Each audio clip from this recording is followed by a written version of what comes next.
শিক্ষাটাকে এমনভাবে গ্রহণ করবেন যেই শিক্ষাটা দুনিয়া এবং আখিরাতে আপনার কাজে লাগে।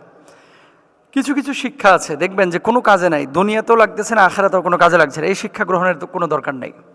আপনি বলবেন কেমন শিক্ষা?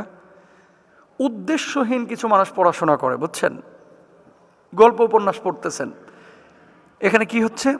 জৈবিক কিছু চাহিদার কথা আছে, মানুষকে প্রেমে উদ্বেলিত করতেছে, উজ্জীবিত করতেছে, মানুষের ভিতরে খারাপ বা চরিতার্থের কোনো বিষয়ের উদ্গীরণ করতেছে। এরকম কোনো বিষয়, এরকম কোনো এলেম আপনারা অর্জন করেন না। কিন্তু আমাদের যারা সাধারণ শিক্ষায় শিক্ষিত, রাত্রিবেলায় এরকম কিছু বই কিতাবাদি তারা পড়াশোনা করে এবং পৃথিবীটাকে নিয়ে ওইভাবে তারা ভাবে যে সব কিছু এমনি এমনি হয়ে গেছে, গোটা পৃথিবীটা একটা গদ্যময় পদ্যময়, সারা পৃথিবীটাই কেমন যেন। এটা পড়ার পরে তার ভিতরে প্রেম জাগতেছে, খাহেসাত জাগতেছে, জৈবিক চাহিদা বাড়তেছে। এই ধরনের এলেম অর্জন করলে কোনো সব